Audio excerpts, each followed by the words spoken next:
Kembali di News on the Spot, penyidik KPK menyegel ruang anggota Dewan Perwakilan Rakyat Daerah DPRD Jawa Timur kemarin siang. Penyegelan terkait operasi tangkap tangan KPK terhadap beberapa orang di lingkungan Pemprov Jatim dan DPRD. Dan untuk informasi selengkapnya, kita langsung saja bergabung dengan reporter Cikal Multazam dan juru kamera Muhammad Reza dari Gedung KPK Jakarta. Ya, Cikal, apakah Anda sudah mendapatkan informasi sebenarnya kasus apa yang menjerat dari anggota DPRD Jatim ini? Iya, Sakti, memang hingga saat ini saya belum mendapatkan informasi atau keterangan resmi dari pihak KPK terkait dengan apa kasus yang melibatkan atau pada operasi tangkap tangan kemarin, kasus apa yang melibatkan antara beberapa unsur DPRD Jawa Timur begitu berserta dengan SKPD. Namun tadi saya sempat mendapat informasi sedikit dari pesan singkat dari pihak Humas KPK, dalam hari ini adalah jubir dari KPK, Febri Diansyah. Ia pun tadi tidak menyatakan secara terperinci apa kasus yang menjerat beberapa anggota DPRD Jawa Timur ini. Tetapi Febri tadi memastikan bahwa para terduga atau orang-orang yang diduga terlibat atau ditangkap dalam operasi tangkap tangan kemarin akan dibawa ke Jakarta. Artinya pada hari ini akan dilakukan pemeriksaan secara terperinci dari pihak KPK dan nantinya pada hari ini juga akan disampaikan langsung melalui konferensi pers dari hasil keterangan-keterangan yang digali dari sejumlah pihak. Tidak hanya dari jubir KPK, tadi juga saya mendapatkan informasi melalui pesan singkat dari Wakil Ketua KPK Alexander Marwata. Secara garis besar tidak jauh berbeda dengan keterangan yang disampaikan oleh Febri Diansyah. Tadi Alex mengatakan bahwa sampai dengan saat ini KPK belum bisa memberikan informasi mengenai kasus apa yang melibatkan anggota DPRD tersebut dalam operasi tangkap tangan tersebut. Namun ia tadi menduga bahwa ini adalah menjelang Hari Raya Lebaran, begitu banyak sekali kasus-kasus pemberian uang THR. Dan Alex tadi menduga juga bahwa adanya pembagian uang antara unsur DPRD kemudian SKPD di Jawa Timur melalui sebuah proyek. Ini bisa saja terkait dengan uang THR. Namun sekali lagi Alex tadi menegaskan bahwa pada hari ini KPK mengagendakan untuk melakukan pemeriksaan, kemudian agenda klarifikasi dari orang-orang yang terjerat dalam OTT kemarin. Tetapi jika kita merunut kembali bagaimana upaya yang dilakukan oleh KPK dalam OTT kemarin, Sakti, bahwa KPK telah menyegel ruangan Ketua Komisi B DPRD Jawa Timur. Artinya jika kita melihat bahwa Komisi B DPRD ini bermitra kerja dengan SKPD, terutama di dinas di bidang pangan, kemudian pertanian, kehutanan, dan kita bisa membaca bahwa setidaknya ketika nantinya ada pelanggaran atau suap, begitu ada tindakan suap ini terkait dengan proyek sesuai dengan mitra kerja di Komisi B DPRD. Kami pun di sini belum melihat adanya kedatangan dari orang-orang yang terjerat OTT kemarin, begitu Sakti. Namun seperti yang disampaikan oleh jubir KPK, yakni Febri Diansyah, bahwa hari ini atau tepatnya pagi dari Surabaya akan diberangkatkan ke Jakarta, dan kita nantikan saja bagaimana nanti keterangan resmi yang disampaikan oleh KPK dalam konferensi pers. Sakti. Ya, sebenarnya berapa orang yang sudah ditangkap oleh KPK, Cikal? Ya, dari informasi terakhir yang saya dapatkan bahwa KPK memastikan bahwa ada 6 orang yang tertangkap. 6 orang ini, Sakti, terdiri dari unsur DPRD, dari mulai sekretariatan DPRD, kemudian dari pihak SKPD, kemudian juga staf-staf PNS di lingkungan DPRD. Ini juga berarti menandakan bahwa yang dilakukan KPK pada saat operasi tangkap tangan kemarin ini benar-benar adanya keterlibatan di lokasi, begitu, antara SKPD dan juga DPRD. Tapi setidaknya angka dari 6 orang ini belum bisa dipastikan apakah 6 orang ini keseluruhnya terlibat atau peran-peran yang dimainkan oleh 6 orang ini. Apakah ia sebagai penyuap, apakah sebagai penerima suap, ataukah hanya sebagai perantara saja. Namun ini juga tidak menutup kemungkinan adanya pihak-pihak lain juga. Artinya ada lebih dari 6 orang, begitu Sakti, yang terlibat dalam kasus ini, dan juga tidak menutup kemungkinan adanya pihak swasta sebagai perantara.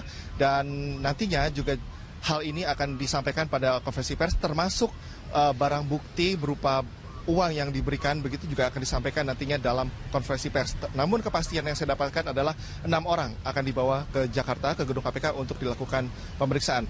Usai melakukan operasi tangkap tangan terhadap 5 orang di lingkungan Pemprov Jatim dan DPRD, petugas dari KPK hingga Selasa dini hari masih menggeledah rumah Ketua Komisi B DPRD Jawa Timur dari fraksi Gerindra M. Basuki.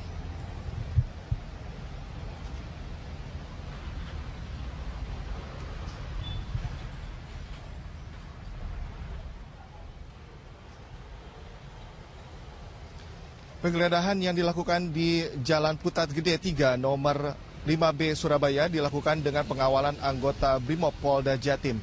Di waktu yang hampir bersamaan, penyidik KPK juga memeriksa ruang politisi Partai Gerindra itu di gedung DPRD Jawa Timur di Jalan Indrapura, Surabaya. Juru bicara KPK Febri Diansyah membenarkan bahwa penyidik KPK sedang bergerak di Jawa Timur sepanjang Senin kemarin. Namun Febri belum bisa memastikan memberikan penjelasan lebih rinci terkait apa penyegelan itu dilakukan.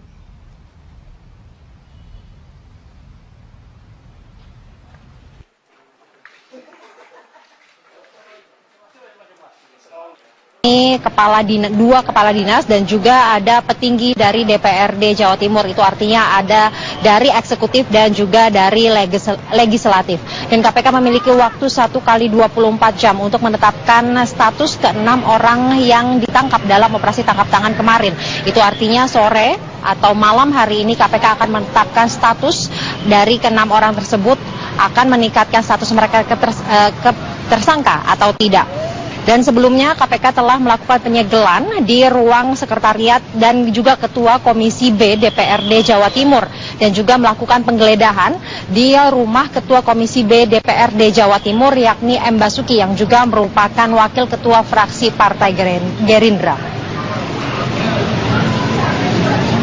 Fitri. Baik, terima kasih Saza. Dari Jakarta kita akan beralih ke Surabaya, Jawa Timur. Prihadi, dengan ditahannya para anggota DPRD Jawa Timur ini, apa tanggapan dari Gubernur Jawa Timur terkait kasus ini? Ya Fitri, ditemui di ruang kerjanya, Gubernur Jawa Timur Soekarwo menegaskan ia mendapatkan informasi terkait dengan dibawanya seorang legislator dan juga 2 pejabat pemerintahan daerah Provinsi Jawa Timur ke Jakarta oleh penyidik Komisi Pemberantasan Korupsi. Tapi ia sendiri belum mengetahui apa sebab 2 pejabat pemerintah dan juga seorang legislator ini dibawa ke Jakarta. Soekarwo lebih memilih untuk menunggu apa yang akan dihasilkan pada saat press conference yang akan dilakukan oleh KPK pada sore hari ini. Namun demikian, Soekarwo menegaskan kalaupun misalkan pejabat pemerintah daerah itu ditetapkan sebagai tersangka, maka ia akan mengambil sikap untuk terus meneruskan langkah-langkah pemerintahan terkait dengan unit yang berdampak pada dibawanya pejabat pemerintah daerah ini ke Jakarta. Ia akan menunjuk pelaksana tugas yang kosong terkait dengan 2 pejabat pemerintah daerah ini yang dibawa ke Jakarta oleh KPK. Ini sebagai upaya agar tidak terganggunya proses administrasi dan unit yang dipengaruhi atau akibat dari kasus yang bisa mempengaruhi kerja di perangkat pemerintah di Jawa Timur ini sendiri. Dan berikut adalah pernyataan dari Gubernur Jawa Timur Soekarwo terkait dengan hal ini. Sementara saya nunggu rilisnya KPK, tapi yang 2 itu sudah kita siapkan PLT-nya, ya, agar organisasinya jalan. Kita belum tahu persis apa yang terjadi, nanti biar penjelasan dari KPK rilisnya seperti apa. Sementara itu Fitri, terkait berbeda dengan sikap yang diambil oleh Gubernur Jawa Timur Soekarwo, anggota DPRD Jawa Timur sendiri lebih memilih pasif dengan menunggu dari apa langkah yang dilakukan oleh anggota DPRD atau DPRD Jawa Timur sendiri terkait dengan dibawanya seorang legislator oleh KPK ke Jakarta. Mereka lebih memilih untuk menunggu hasil yang ditetapkan oleh KPK pada saat press conference hari ini. Langkah selanjutnya adalah rapat oleh Ketua Dewan DPRD Jawa Timur untuk menentukan nasib selanjutnya yang akan diterima atau yang akan sanksi administratif yang akan diterima oleh seorang legislator yang kemarin diperiksa atau digeledah kantornya pada Senin sore. Fitri, kembali ke Jakarta. Prihadi, artinya langkah yang diambil oleh DPRD sementara ini masih pasif untuk menunggu bagaimana perkembangan kasus yang ditangani oleh KPK, seperti itu? Betul, Fitri. Mereka lebih menunggu apa yang akan dihasilkan oleh KPK, apa penyebab dan apa sebenarnya kasus yang dilimpahkan atau yang dikenakan oleh seorang legislatornya sendiri itu, Fitri. Baik, terima kasih Prihadi Adi melaporkan langsung dari Surabaya, Jawa Timur. Dan sebelumnya juga kita sudah mendengarkan laporan langsung dari Gedung KPK Jakarta bersama rekan Saza Wisastro. Terima kasih teman-teman. Penggunaan uang negara antara eksekutif dan legislatif di Provinsi Jawa Timur tertangkap basah Komisi Pemberantasan Korupsi. Satu orang yang diamankan adalah Muhammad Basuki, Wakil Ketua Komisi B DPRD Jawa Timur yang juga politisi Gerindra. Pimpinan DPRD Jawa Timur mengaku merasa kecolongan dengan kasus ini. Pasca operasi tangkap tangan oleh KPK, gedung DPRD Jawa Timur terlihat sepi aktivitas. Wakil Ketua DPRD Provinsi Jawa Timur, Kusnadi, menyayangkan ada salah satu anggota dewan yang terjaring OTT Komisi Pemberantasan Korupsi. Ia mengaku merasa kecolongan dan menyerahkan kasus tersebut kepada Badan Kehormatan DPRD Provinsi Jatim. Pimpinan DPRD Provinsi Jawa Timur akan rapat untuk menyikapi hal itu. Dan ini suatu bagi kami ini satu bahasanya kecolongan yang luar biasa, dan kami sangat sedih kenapa itu bisa terjadi. Penggeledahan dan penyegelan ruang kerja Ketua Komisi B dilakukan KPK karena diduga terkait operasi tangkap tangan yang melibatkan oknum anggota dewan. Penyidik KPK juga membawa 3 staf Komisi B DPRD Jawa Timur untuk dimintai keterangan lebih lanjut. Tak hanya kantor, penggeledahan maraton selama 14 jam di rumah Ketua Komisi B DPRD Jawa Timur di Jalan Putat Gede Baru 3 nomor 5B. Di rumah ini, petugas membawa berkas dan tas yang diduga barang bukti terkait OTT Muhammad Basuki. Diduga, Ketua Komisi B DPRD Jatim tersebut menerima gratifikasi dari sejumlah kepala dinas di Pemprov Jatim. Tim Liputan, Metro TV. Isi-isi apa saja yang tertuang dalam Fatwa MUI nomor 7 tahun 2014. Tadi yang sempat kami catat yang sudah dibacakan adalah dalam bermuamalah di media sosial, wajib bagi umat muslim khususnya untuk memperhatikan, meningkatkan ketakwaan dan keimanan, tidak mendorong kemaksiatan, mempererat ukhuwah atau persaudaraan baik Islamiyah, Wataniyah dan Insaniyah. Serta tadi juga dibacakan bahwa setiap muslim bermuamalah di media sosial dilarang untuk melakukan ghibah, fitnah, ujaran kebencian, tidak melakukan bullying, menyebarkan hoax atau berita bohong, menyebar berita pornografi, serta menyebar konten benar tetapi tidak sesuai tempat dan waktunya. Dan tadi juga Sekjen MUI juga menjelaskan mengapa Fatwa MUI ini dikeluarkan oleh Majelis Ulama Indonesia.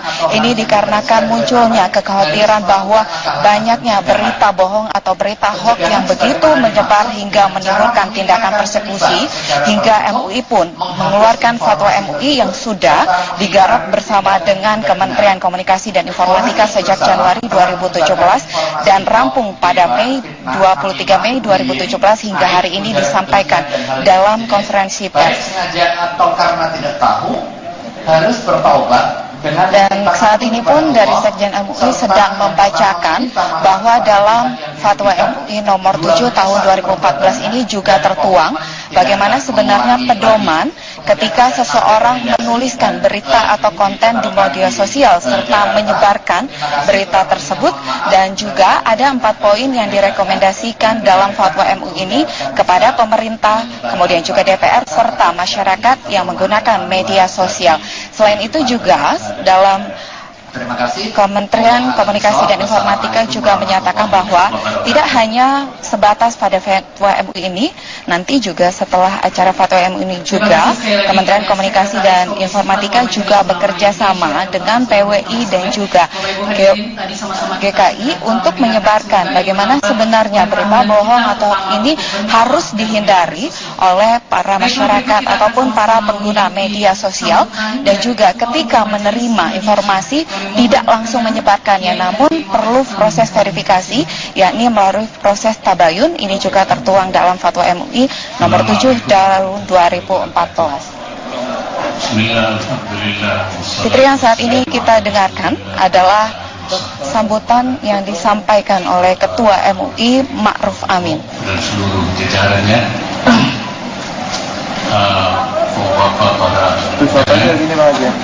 para wartawan, pengurus Majelis Ulama dan pengurus Komisi Fatwa.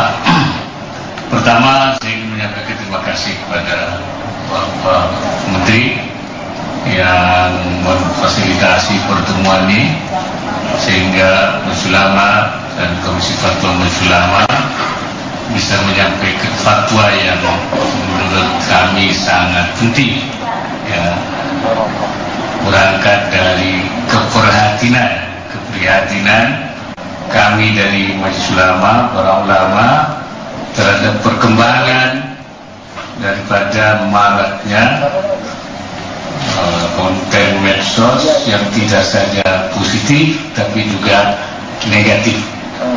Jadi kami melihat bahwa medsos ini ada kalau istilah Al-Quran itu fihi manafi'u linnas wa ithmun kabir. Di situ ada manfaat tapi ada juga dosa. Ya. Saya tidak berani apa dosanya lebih besar dari manfaatnya, apa manfaatnya lebih besar dari dosanya. Tapi di situ ada. Dipilihnya bulan Ramadan ini, saya kira memilih waktu yang tepat, timing, karena bulan Ramadan ini bulan kita sedang dilatih mampu menahan diri. Imsak, puasa itu kan imsak. Nah, ini ada kaitannya dengan menahan diri daripada menggunakan medsos dengan tidak baik, dengan buruk, ya. Ini dan yang selain isinya juga mungkin jangan sampai berita bohong, namanya itu, kemudian ada domba namimah, nah, kemudian juga pornografi. Dan yang sangat juga kita rasakan itu adalah